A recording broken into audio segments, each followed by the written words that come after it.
Rose, dá mesmo para viver de consultoria depois dos 45? Essa é uma pergunta que quase todo gestor me faz em algum momento. Ela aparece de formas diferentes. Às vezes no final aí de um papo mais longo, às vezes no primeiro minuto de uma conversa, às vezes escrita até num comentário ali numa mensagem direta, no e-mail às 11 da noite. A pergunta é sempre a mesma.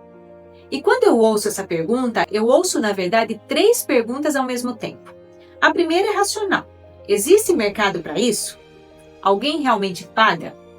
A segunda é emocional. Isso é para mim ou é para outro tipo de pessoa? Já a terceira, a mais honesta de todas, é essa. Isso é real ou é mais um discurso bonito que funciona para vender curso? Essa terceira pergunta é a mais importante, porque ela exige uma resposta que vai além do entusiasmo. Ela exige honestidade. E é exatamente por isso que esse episódio vai ser diferente. Eu não vou responder com otimismo decorativo. Não vou pintar em um quadro cor-de-rosa e te dizer que basta acreditar. Não vou usar aqueles depoimentos editados para realmente criar aquela impressão que não condiz com a realidade. Eu vou responder como consultora que vive disso há mais de 13 anos. Como alguém que já acompanhou gestores que conseguiram e gestores que não conseguiram. E que sabe com precisão o que separa um do outro. Porque quando você passa décadas dentro de um modelo formal, com cargo definido, estrutura dada, salário na conta todo mês, a ideia de construir algo completamente fora disso gera uma tensão real. É o seu cérebro fazendo uma pergunta válida. Antes de eu me mover, eu preciso entender se o chão, que está ali do outro lado, aguenta o meu peso. Então, fica aqui comigo porque hoje eu vou abrir essa conversa com a seriedade que ela merece, sem romantizar, mas também sem assustar, com muita clareza.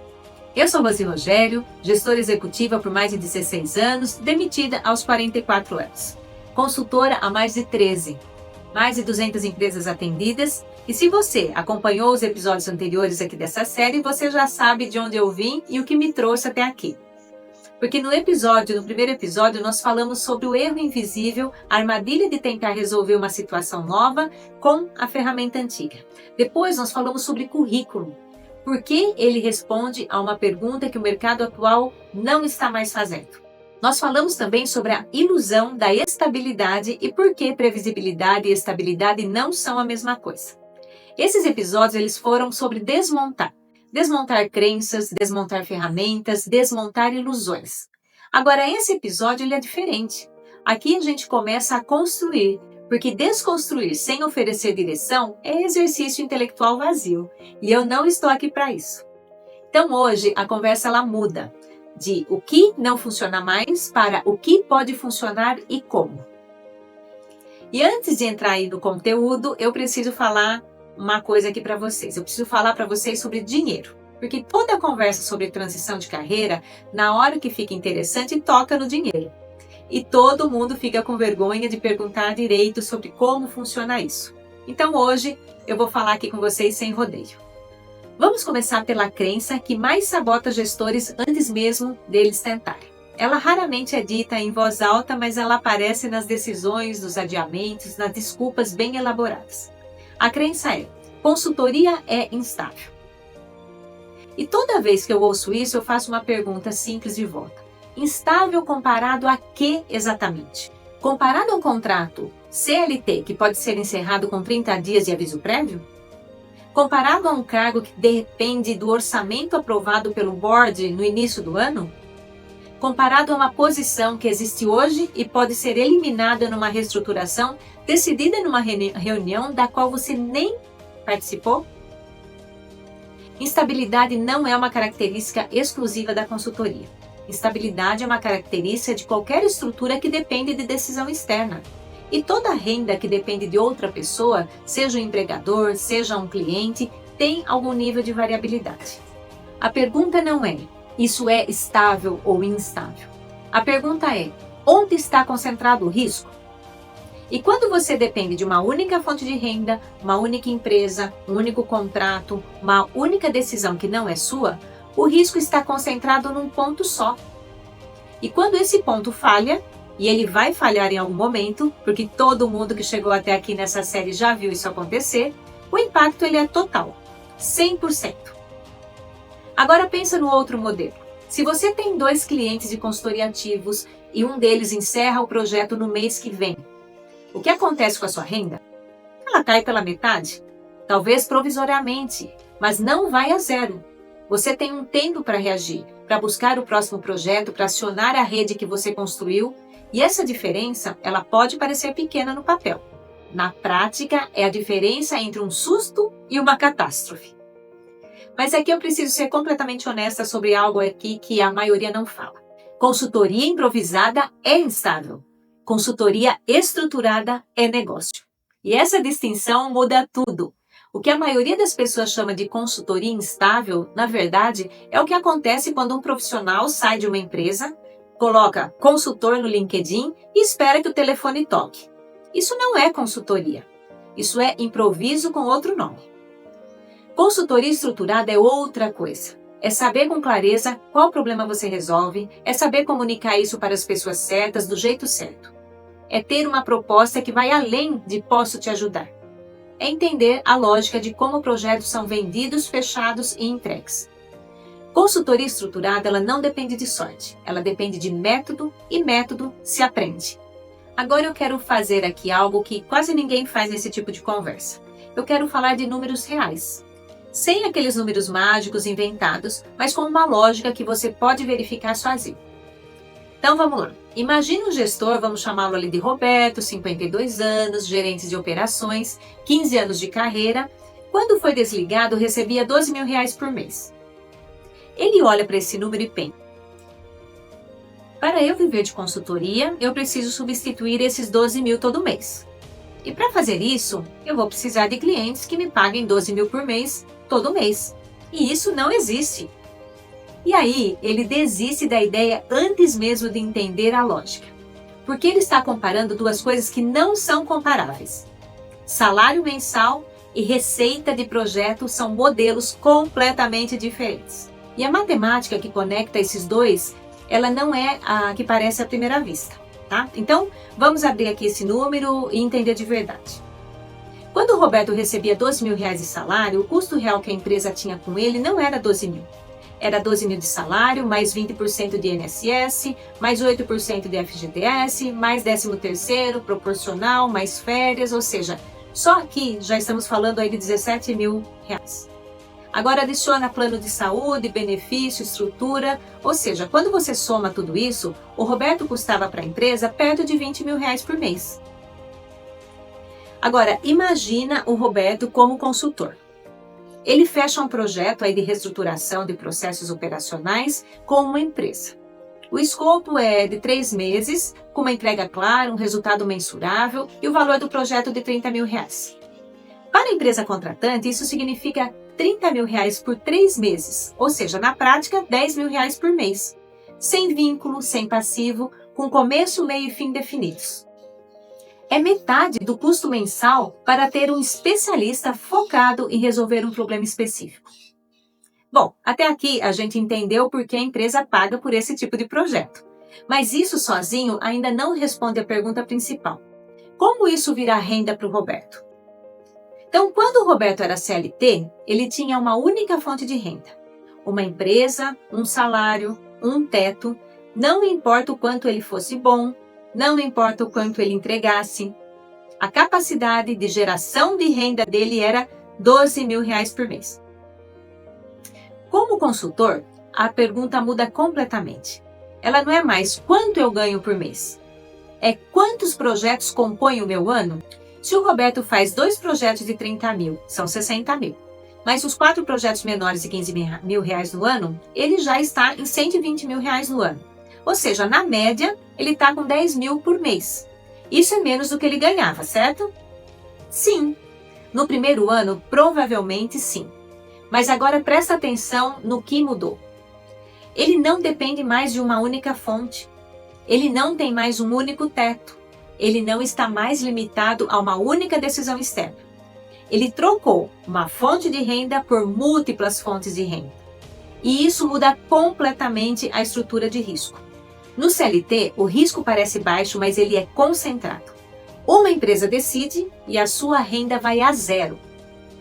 Na consultoria, o risco parece maior, mas ele é distribuído. Vários clientes, vários projetos, várias possibilidades de entrada. Se um projeto acaba, a sua renda não zera, ela reduz e você tem espaço para reagir. Agora vem a segunda virada.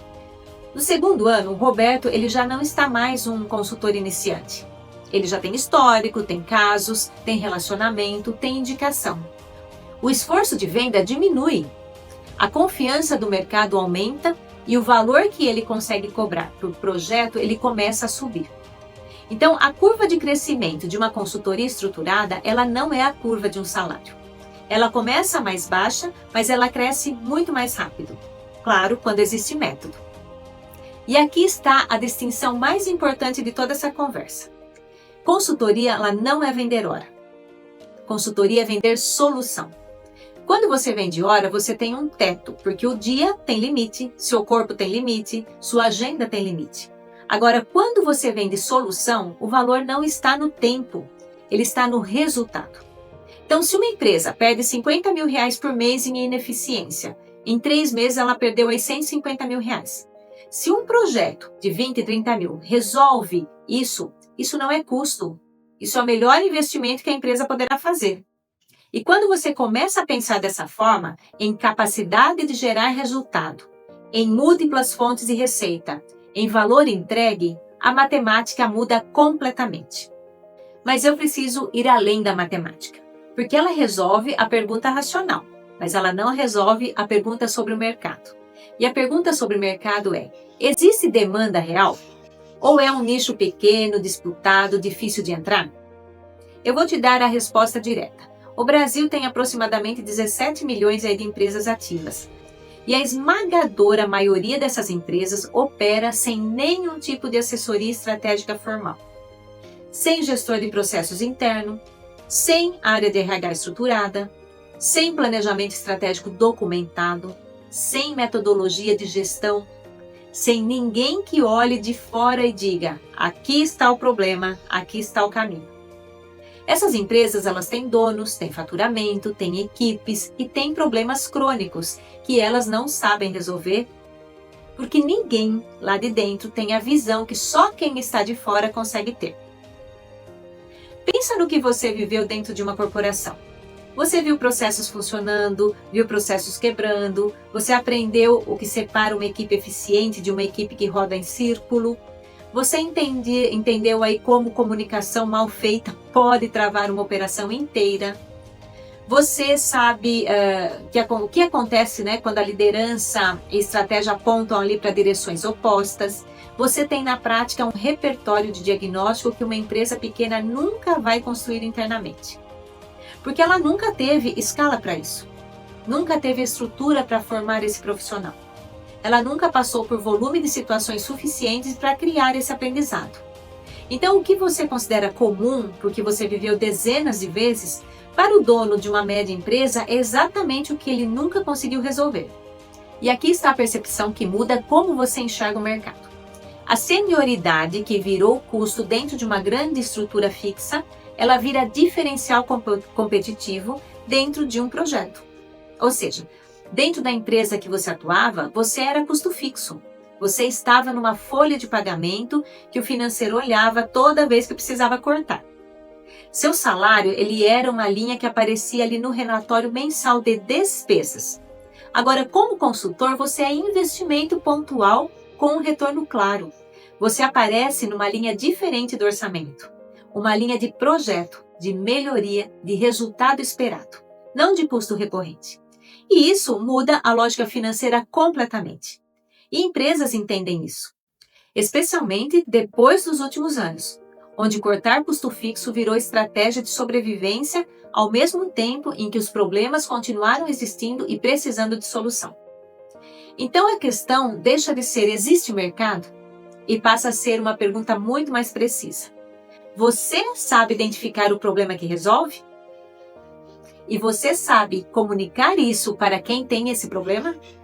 Agora nós chegamos na parte prática, a que a maioria das pessoas pula e depois fica sem entender por que não deu certo. O que define se consultoria funciona depois dos 45 não é a idade, não é ter muitos anos de experiência, Experiência é condição necessária, mas não é suficiente. Não é ter carisma, presença nas redes sociais ou uma biografia impressionante.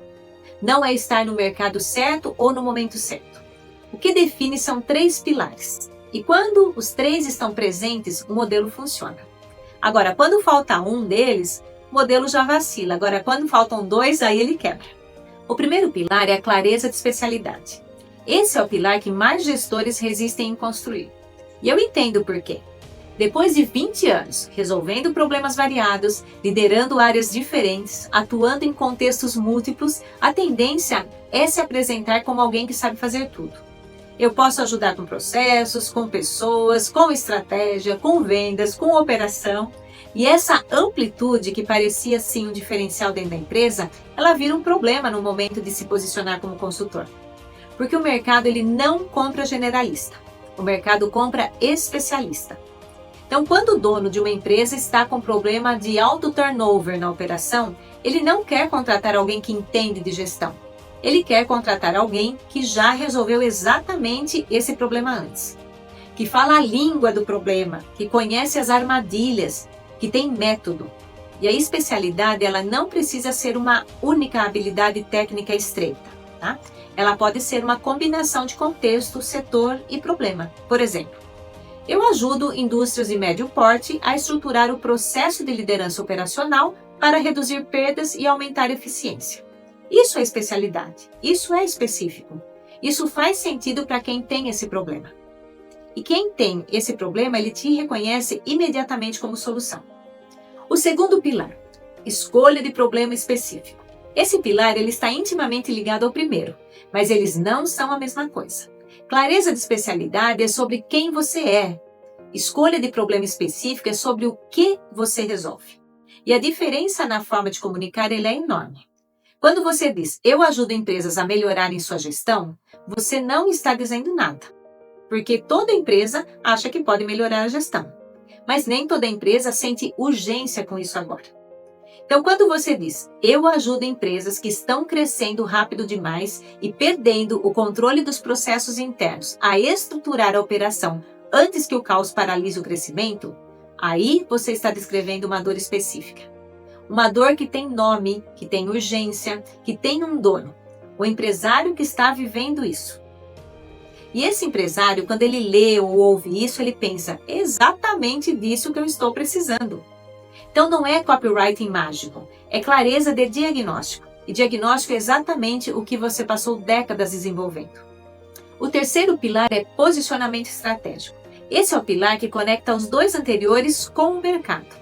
Que você pode ter clareza de especialidade, você pode saber exatamente qual problema resolve, mas se ninguém sabe que você existe, se você não sabe chegar até quem tem esse problema, se você não sabe estruturar uma conversa de venda sem parecer que está mendigando o trabalho, os 2 primeiros pilares eles ficam sem função. Então, o posicionamento estratégico ele envolve 3 perguntas. Para quem especificamente você está oferecendo sua solução? Como você chega até essas pessoas? Pelo LinkedIn, por evento, por indicação, por conteúdo? Como você apresenta sua proposta de forma que ela seja percebida como valor, não como despesa? Essas 3 perguntas elas não têm resposta única. Cada consultor tem um perfil, uma rede, um contexto. Mas todo consultor que funciona tem respostas claras para essas 3 perguntas. E todo consultor que não consegue sair do lugar é porque pelo menos uma delas está em aberto. Antes de encerrar, eu preciso tocar num ponto que talvez seja o mais importante de tudo. Se você chegou até aqui e está pensando, tudo bem, Rose, eu entendi a lógica, mas eu nunca fiz nada disso antes. Eu nunca estruturei proposta, nunca precifiquei serviço, nunca fui atrás de cliente. Isso é algo que eu precisaria aprender do zero. Esse pensamento é completamente válido e ele merece uma resposta direta. Você não foi treinado para isso. Não porque você não tinha capacidade, mas porque o sistema em que você viveu, ele não precisava que você soubesse disso. Então, dentro do modelo corporativo, você foi treinado para cumprir metas dentro de uma estrutura que outros definiram, liderar equipes dentro de uma cultura que já existia, entregar resultados dentro de processos que foram herdados. resolver problemas que chegavam até você, não ir buscar os problemas que você poderia resolver. Então isso não é crítica, só que é uma descrição. E é assim que o modelo corporativo funciona, e ele tem valor dentro do seu contexto. Mas quando você sai desse contexto, você descobre que existem lacunas, não de competência, mas de modelo mental. Tá? Você nunca precisou aprender a transformar experiência em proposta. Você nunca precisou aprender a comunicar valor sem ter um cargo ali por trás. Nunca precisou aprender a precificar o que você sabe, porque sempre foi o empregador que definia o número. Você nunca precisou aprender a construir autoridade de forma independente da empresa em que trabalhava. Então essas lacunas de aprendizado, elas não são limitações permanentes. E essa é uma distinção que muda tudo, tá? Porque limitação permanente você convive, aceita, contorna. Agora, a lacuna de aprendizado você preenche. Então preenche com método, com direção, com exemplo de quem já percorreu esse caminho. Então, o que está te impedindo, na maior parte dos casos, não é a falta de capacidade, é a falta de uma referência de como esse modelo funciona na prática. E é exatamente para isso que essa série existe. Então, vamos organizar tudo o que a gente falou hoje. Primeiro, sim, é possível viver de consultoria depois dos 45, mas não de qualquer forma. Não sem estrutura, não no improviso. Consultoria improvisada é instável, consultoria estruturada é negócio. E a linha que separa as duas é o método.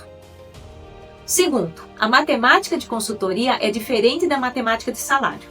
E quando você entende essa diferença, quando para de comparar receita de projeto com salário mensal, você descobre que os números são mais viáveis do que pareciam. Não no primeiro mês, mas na curva que cresce com mais velocidade do que qualquer outra promoção corporativa que você esperaria receber. O terceiro ponto é que o mercado tem demanda. Empresas têm problemas, continuarão tendo.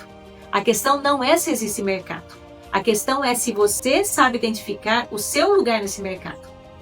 Quarto, o que define se funciona são 3 pilares: clareza de especialidade, problema específico e posicionamento estratégico. Quando esses 3 estão alinhados, o modelo não depende de sorte, depende de execução. E o quinto, o que talvez esteja te travando não é falta de capacidade, é ausência de modelo mental e de referência prática. E isso é uma lacuna de aprendizado, não uma limitação permanente.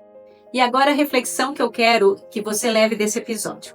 O que está te impedindo de verdade não é o mercado, não é a sua idade, não é o momento econômico.